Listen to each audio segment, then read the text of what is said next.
And greetings to you. Joe Rubenstein here, producer and host of Real-Time 1960s. I want to thank you very much for joining me today for this portal into the past, where I document the 60s in real time with podcasts like this, with our evening news reports with media clips and commercials of the day, as well as our daily timeline. And that timeline, along with each and every podcast, links to social media, how to reach us directly, it's all there for you on our website, realtime1960s.com. And today, we approach the end of our journey through my ranked list of the top 10 films of 1962. On part 1, we covered Dr. No, Cape Fear, Lawrence of Arabia, and David and Lisa. Part 2 dealt with Birdman of Alcatraz, The Man Who Shot Liberty Valance, and The Manchurian Candidate. Part 3 dealt exclusively with my third-ranked film, Sam Peckinpah's Ride the High Country. Links to all 3 of those episodes are in the show notes to this episode, in which we will cover a film that is, well, wrenching, lacerating, harrowing.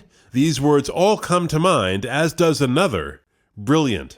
So without further ado, my second-ranked film of 1962, right now.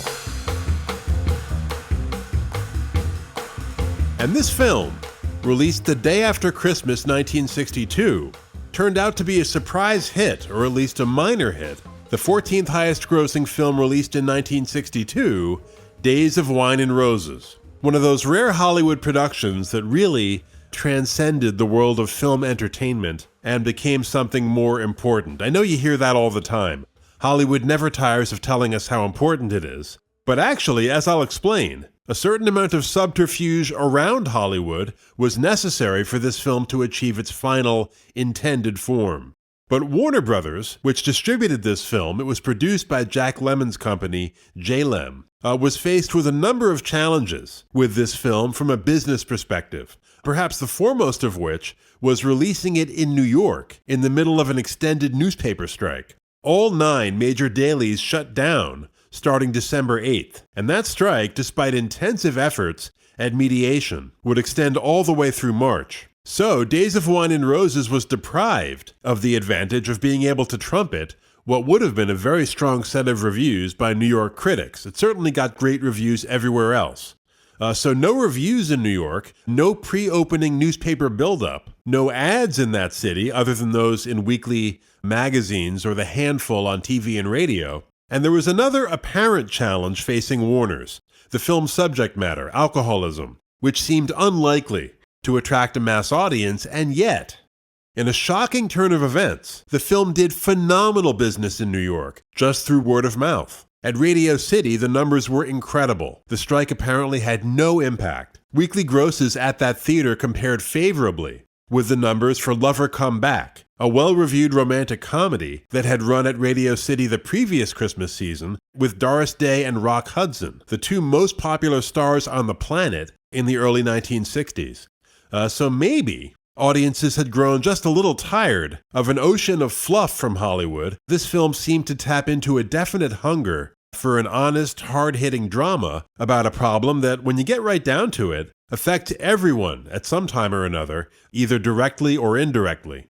But the truth is, Days of Wine and Roses had a tremendous amount going for it. Just an incredibly gifted creative team on both sides of the camera, and equally important for its commercial prospects, that team, the director and lead actor in particular, had a number of recent critical and box office successes under its collective belt. The director, Blake Edwards, was coming off 2 fairly recent hits, Operation Petticoat and Breakfast at Tiffany's. And then Jack Lemmon was fresh off 2 hits of his own, Some Like It Hot and The Apartment. And Lemmon and Remick, the female lead, would both be nominated for Academy Awards for this film, which also features a stunning supporting performance by 71-year-old veteran Charles Bickford, who should have been nominated, he should have won actually, for his portrayal of Remick's father. I would say an equal if not greater crime is the screenwriter for this film, J.P. Miller, was also not nominated. I mean, how do you nominate the screenplay for that touch of mink? Talk about fluff, and not this. Idiots.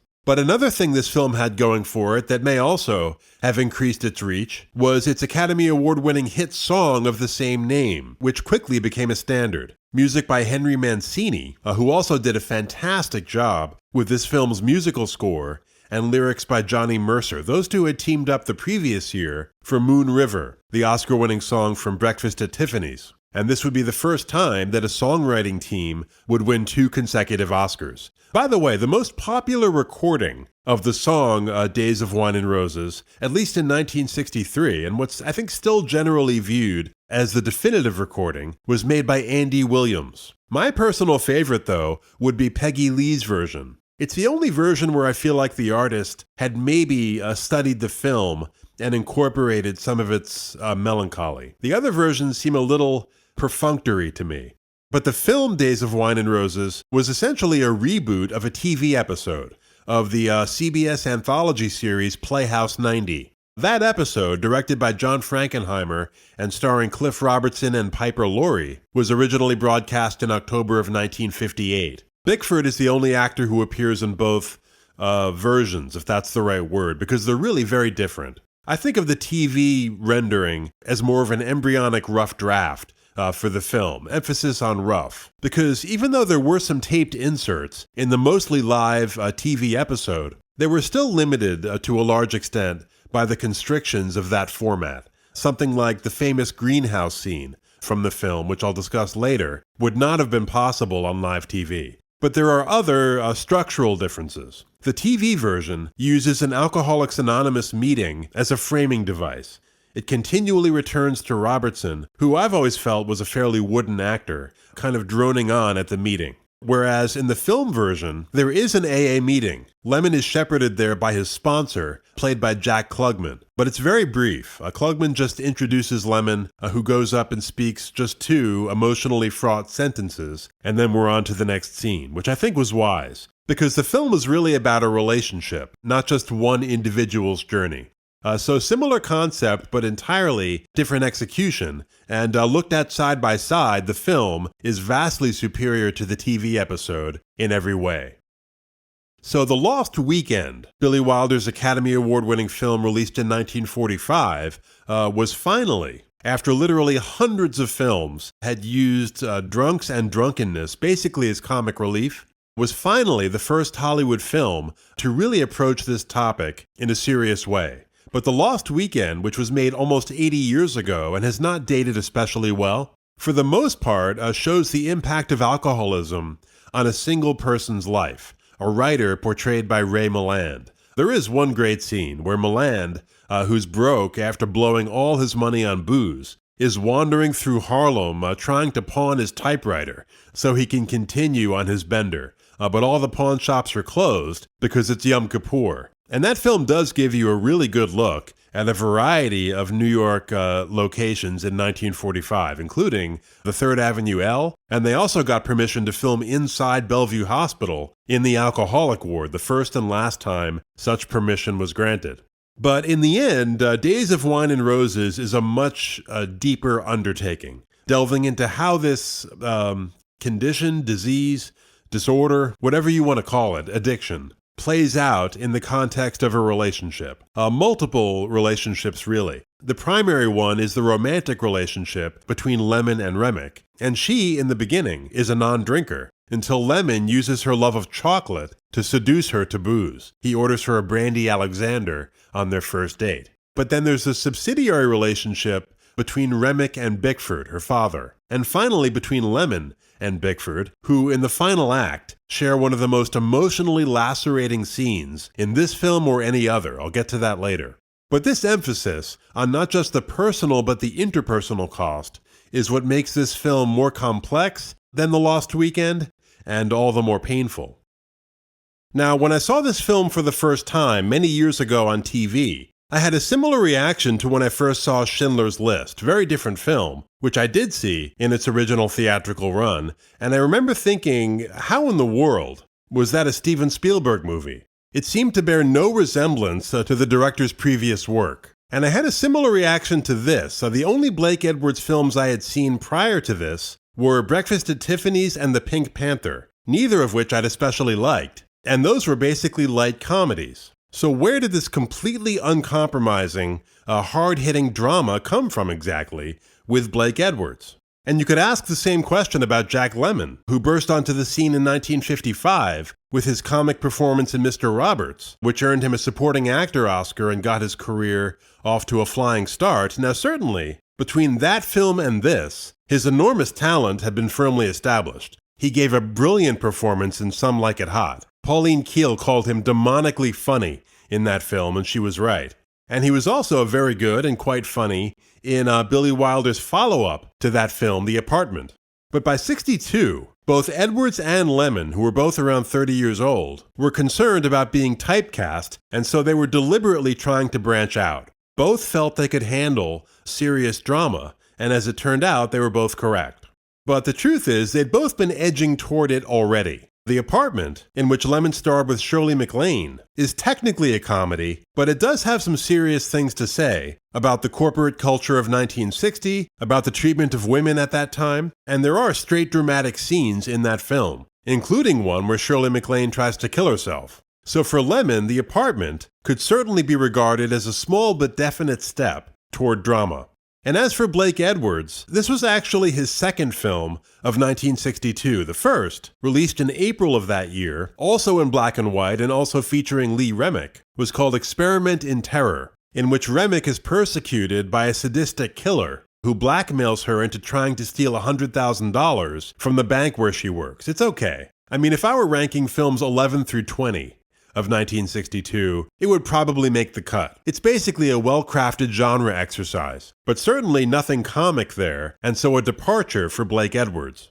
But one of the interesting things about Days of Wine and Roses is that both director and lead actor deliberately used their backgrounds in comedy, especially physical comedy, to kind of throw us off the trail and set us up for the kill. But it was Lemmon who recommended Edwards to direct this film for just that reason. Edwards later said, quote, "Lemmon asked for me because he felt that it was such a bleak script that it needed a director who had the ability to inject humor into the piece," unquote. So the first 40 minutes of this film are actually quite different in tone from the remainder. And as I said, it's a deliberate head fake, so you're fairly well blindsided by what follows. A similar technique was used by Alfred Hitchcock in a very different kind of film, Psycho, where the first 40 minutes or so deal with a thwarted romance and an impulsive office theft. So when that butcher knife shows up, it's pretty shocking, although certainly the title of the film and the music have been warning you all along that something's about to go horribly awry.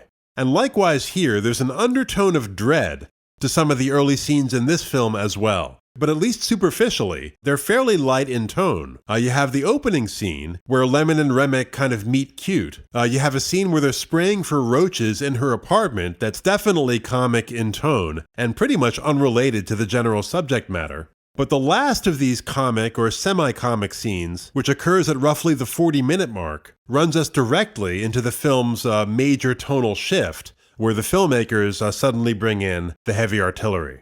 So at this point in the film, Lemmon and Remick are married with a newborn daughter, and they have an apartment in San Francisco, to which Lemmon comes home one night completely plastered from an office party.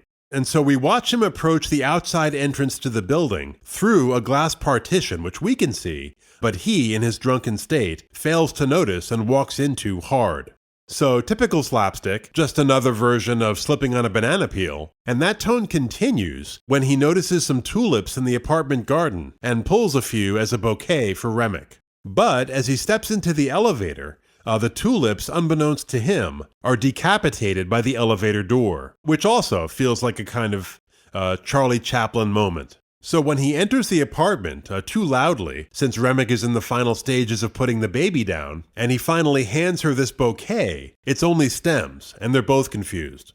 So I mentioned dread, and what's different about this scene from similar ones in actual slapstick comedies is that while the gestures are handled flawlessly by Lemmon, with his years of experience doing just this kind of thing, you're not laughing at him, you're not laughing with him.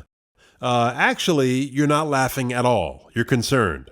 He's just a bit too drunk, considering the kind of vulnerable domestic scene to which he's returning. That glass partition he slams into hurts him a bit more than it would in a pure comedy. We see the shock and dismay on his face. And the decapitated flowers seem a bit cruel, albeit unintentionally cruel. And so all this simmering dread finally boils over into the first blow-up of the film.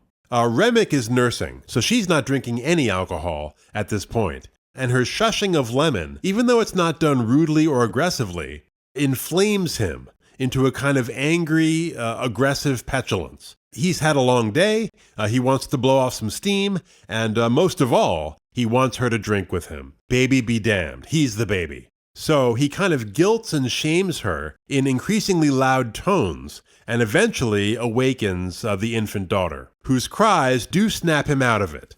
This character, thankfully, does have reserves of decency and a fair amount of saving grace. But as Remick rushes away to comfort the child, there's a medium shot of Lemmon just mortified as shame comes flooding in. He tries to fight it off with a quick gulp of scotch, which doesn't really work. And he says to himself quietly, how could I do a thing like that to a child? And then, even more softly, what's the matter with me? So the first inkling of clarity. And Mancini's scoring during this critical scene is impeccable, like Lemmon, who resists the temptation to overact and actually underplays some of these lines very effectively. Mancini never does too much. Just very subtle use here of the lower strings in the orchestra to indicate that the game just got serious. And the dreadful conclusion to this scene is that despite Lemmon's remorse, he does apologize. All the discord and his earlier guilt trip have rattled Remick. And so, both to soothe her own nerves and to placate him, she pours herself a drink, thus commencing her downfall. But both lead actors knew how important this film was and how good it could be, and they really prepared. Lemmon later said that no role had ever been closer to him ever. And so in early '62, he and Remick attended a number of AA meetings. Lemmon later said he was a little unnerved how welcoming they were to him, as if he belonged there. He was a very heavy drinker at that time, but he did not consider himself an alcoholic, but later he did, and he addressed it. But beyond the meetings, Lemmon spent several evenings at the drunk tank and dry-out rooms at Lincoln Heights Jail in Los Angeles. And some of the things he observed there actually prompted changes in the script for the sake of realism. For example, there's a scene in the last third of the film when Lemmon ends up in a drunk tank. And the original script just had him waking up in a cell. But they added the dry-out table where he's actually strapped down, because that's how it was done at Lincoln Heights Jail, at least in 1962.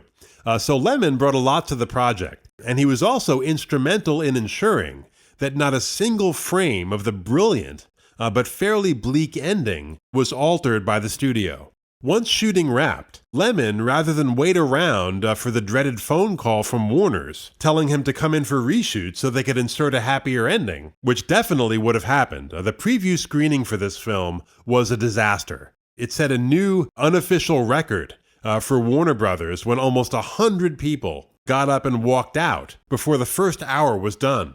But actually, it was the studio's fault. What happened was some ding-dong in the publicity department at Warner's had run ads for the preview without bothering to mention that it was a drama about alcoholics. In fact, the ad didn't mention that it was a drama at all. All the ad said was Jack Lemmon's newest movie, which in 1962 meant comedy. So really, it was like advertising a preview screening of Deliverance as a picturesque tale of the great outdoors, right? So when families showed up with kids for the screening of this alleged comedy, but got a ranting, raving drunk instead, they took off. I don't blame them. I mean, this is not an appropriate film for children. So the preview was a fiasco. But, thankfully, as I said, not a single frame was changed, because Lemmon had the foresight to leave the country. As soon as filming was done, he and his wife took a nice long trip to Paris and had the additional foresight to give his itinerary to no one. So Lemmon was completely unavailable for any reshoots, and the film was released as is. So, there are too many brilliant scenes in this film to cover. I mentioned the famous greenhouse scene, which takes place after Lemmon has been shocked, first by an apartment fire accidentally set by a drunken Remick while he's away on a business trip, a great use of TV cartoons in that scene as a kind of hellish soundtrack as she stumbles around the apartment, lighting one cigarette off the other. That's what starts the fire. And then a second shock when Lemmon is fired from his job. And then finally, a chance look at himself in the reflection of a bar window as he pounds the pavement looking for a new job. These three events shock Lemmon into a moment of clarity. And so he takes the first faltering step towards sobriety by removing his family from the city and taking them back to nature, to his father-in-law Bickford's plant nursery near San Mateo, where he and Remick dry out. He forges a bond with Bickford by doing physical labor for the nursery and also kind of informal public relations. That's his profession, by the way. So his enormous charm brings in business. And there's a very touching moment. After one especially strenuous day's work, Lemmon is walking through the kitchen on the way up to his room where Remick is waiting for him. And Bickford is having a beer. So Lemmon jokes with him. He says, I caught you drinking. And Bickford says, nothing wrong with a beer, Joe, or two or three. And I thought this scene, by the way, was a very thoughtful inclusion, because it's something that confronts every alcoholic trying to get sober. First of all, the omnipresence of alcohol, and secondly, this maddening ability of non-alcoholics to drink moderately, which of course tempts the alcoholic into thinking he can do so as well. So as Lemmon turns around to leave the kitchen, Bickford kind of tests him, and he says, Joe, you want a beer? And after a thoughtful pause, Lemmon says, with a mild sense of wonder, you're starting to trust me again. And then he says, well, thanks anyway, Pop, and he goes up to his wife. And it's a very touching and encouraging moment, this marker of Lemmon's progress out of the pit. And Bickford nods approvingly as Lemmon leaves the room. Sadly, as it turns out, it's all a lie. Because Lemmon, as a reward to himself and Remick for having been so good, and this too is realistic, decides to squander all his winnings and turn his life into a giant bonfire. He's got 2 bottles of scotch taped under his pants. And the actors are so good, and there have been so many subtle, humanizing touches to draw you in and involve you with these characters that you literally want to reach through the screen, take him by the shoulders and shake him, but you can't. All you can do is watch this disaster unfold. And it really is something to behold. This vertiginous drop from one single immoral act, that lie, the deception of Bickford, down into the pit of human depravity. With Lemmon literally crawling through the muck. The scene takes place during a rainstorm, like some pagan idolater, searching with mounting frenzy after he and Remick have polished off the 2 bottles, for a third bottle he had previously stashed in the greenhouse, but now cannot find. And Edwards and his terrific photographer, Philip Lathrop, whose credit list includes one of my favorite movies of the mid-60s, Point Blank, with Lee Marvin, released in 1967, which is very stylized, but here, Lathrop does nothing more than simply follow the actor, as if it were a documentary. As Edwards later explained, quote, unlike Experiment in Terror, where I used a lot of spooky, moody camera setups, in this film, I decided against clever photography and tried to be as straightforward and unaware of the camera as I could be. Even in the severely drunk scenes, I didn't exaggerate my setups to make it more dramatic, unquote. And you can see that concept working in this scene. The film concludes with a devastating triple whammy of enormous emotional force, a progression of 3 utterly brilliant scenes. The first of which is a kind of mirror to the one I described earlier, where Lemmon comes home drunk to his sober wife. In this scene, equally painful if not more so, she's the one out of control, and he's sober. Klugman, Lemmon's sponsor, has taken him under his wing. But Remick has resisted the 12-step program. She refuses to admit she's an alcoholic, nor will she, in her words, degrade herself in front of a room full of same. And so frustrated by Lemmon's sobriety, she has flown the coop and is now ensconced in a dingy motel room where she can lap up gin to her heart's content and also, although we don't see it, shack up with a faceless progression of other men. So Lemmon is alerted to her location, and he goes there on a solo rescue mission. And again, those dreadful cartoons are playing in the motel room, and now it's her turn to attempt to manipulate Lemmon into joining her in this 80-proof hell. And even in her borderline catatonic state, she manages, with a diabolical precision, to key into every one of his vulnerabilities. Now, I won't reveal the conclusion to this scene, but when the critical point is reached, watch Remick. Watch her facial expression.